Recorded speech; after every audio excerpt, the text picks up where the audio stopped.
हवा महल।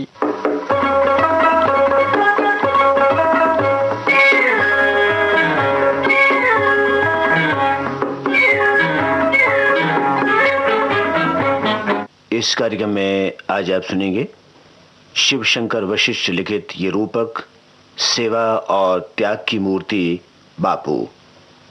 कलाकार मोना अलवी, अजय कश्मीरी, श्री नारायण शुक्ल, विशन खन्ना और हरीश मिश्र।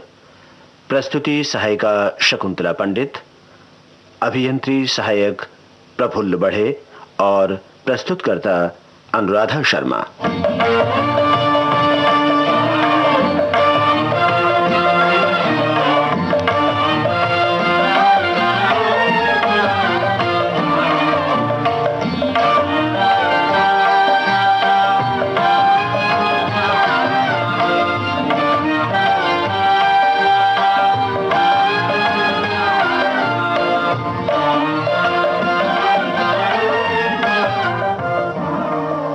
प्राणी मात्र से स्नेह करते हैं, प्रत्येक जीव जिनकी दृष्टि में परमात्मा का अंश है, जो सदा सत्य, अहिंसा और धर्म के पालन में तत्पर रहते हैं, जात पात और ऊंच नीच की भावना जिनके मन में नहीं रहती, जो राग द्वेष से रहित हैं, वे सदा वंदनीय हैं, पूज्य हैं।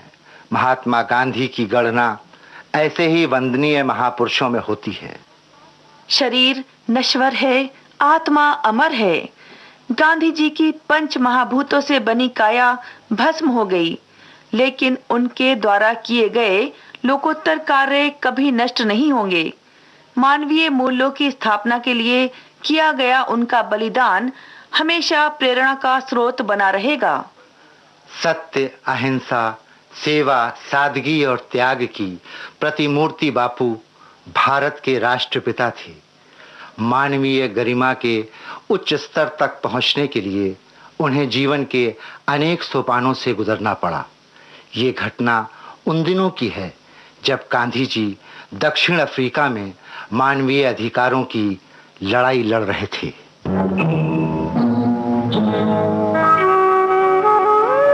भाई मानना पड़ेगा, ये गांधी कोई मामूली आदमी नहीं लगता।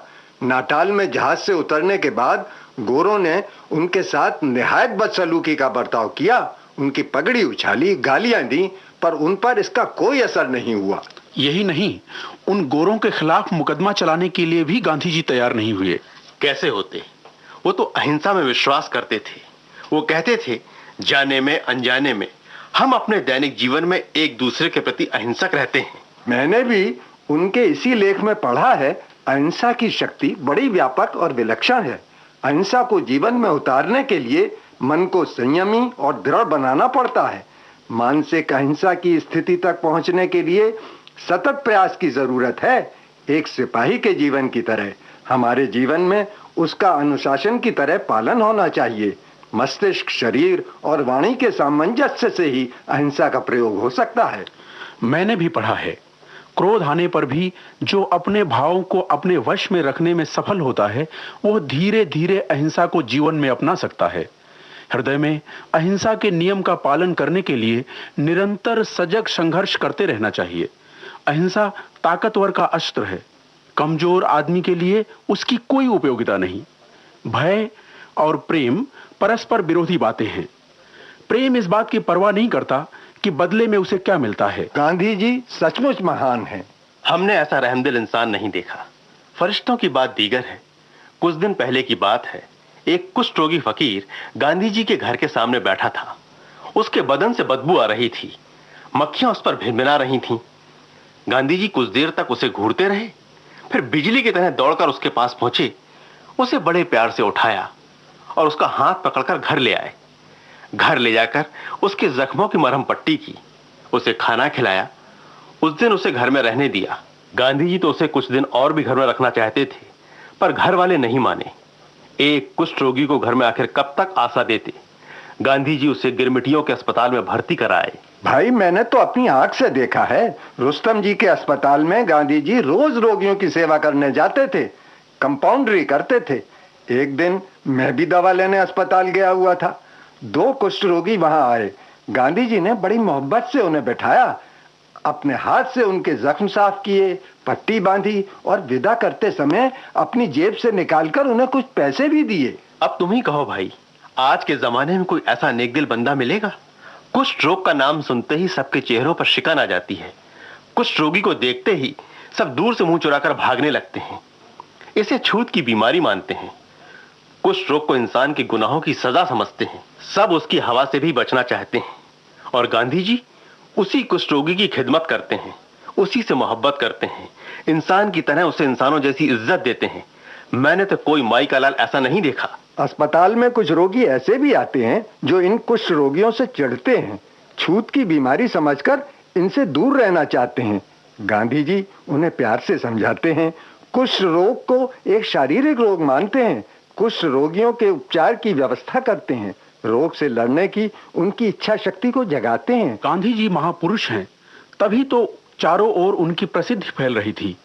अंग्रेज भी उनकी क्षमता और दृढ़ता के कायल होते जा रहे हैं। मानवीय अधिकारों के लिए गांधी जी सतत जागरूक हैं। सुना है वो शीघ्र भारत जाने वाले हैं। भारतवासियों की पुकार उन्हें बुला रही है।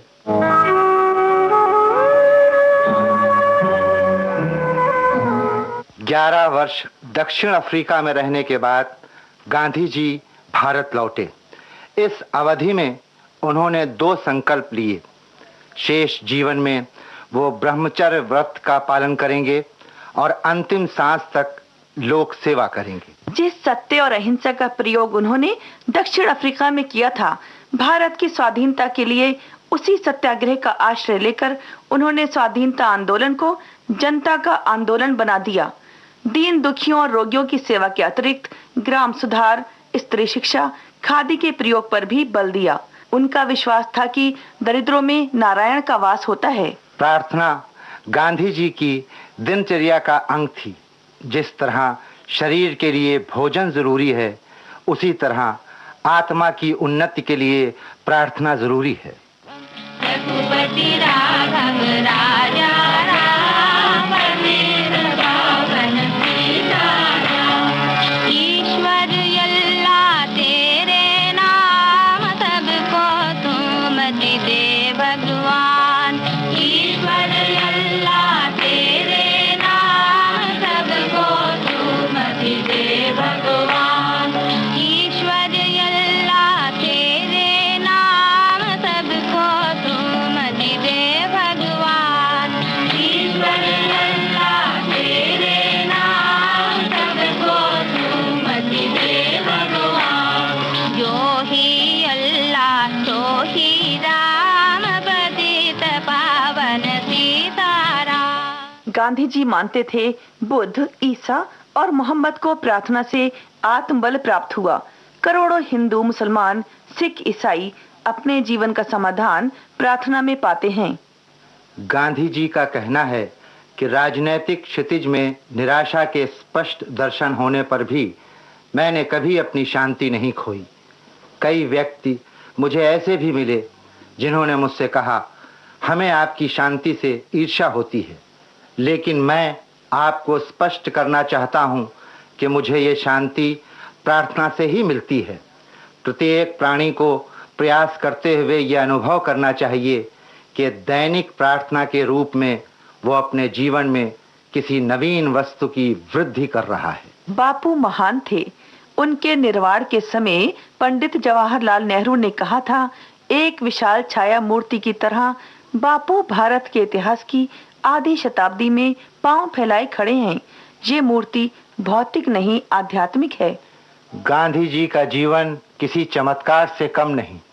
उनके कठिन कामों, संघर्षों और विषम साहस से परिपूर्ण दीर्घ जीवन में कोई भी ऐसा स्वर नहीं निकला जो बेसुरा लगे।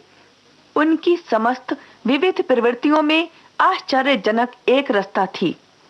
उनके मुख से निकला हुआ प्रत्येक शब्द, उनके द्वारा किया गया प्रत्येक कार्य सरसता से इतना भरपूर था कि वो एक असाधारण कलाकार बन गए थे।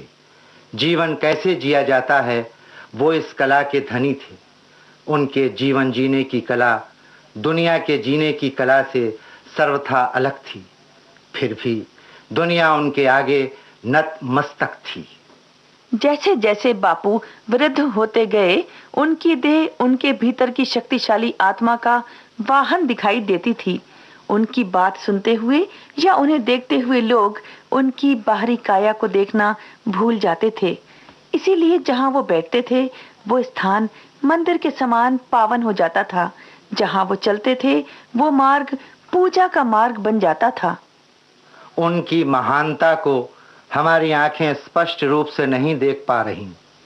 आने वाली पीढ़ियां शायद उन्हें ज्यादा स्पष्ट रूप से देख सकेंगी।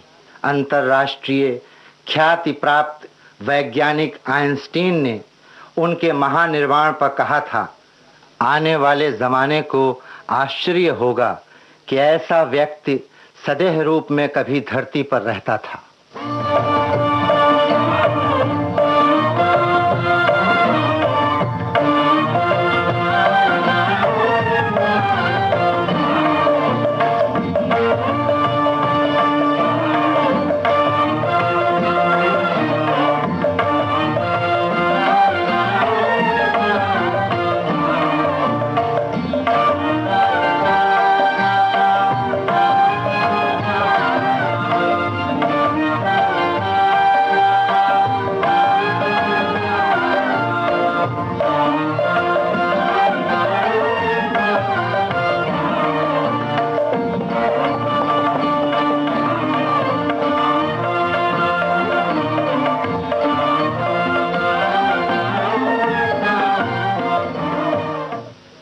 हवा महल कार्यक्रम में अभी आपने शिव शंकर वशिष्ठ लिखित ये रूपक सुना, सेवा और त्याग की मूर्ति बापू।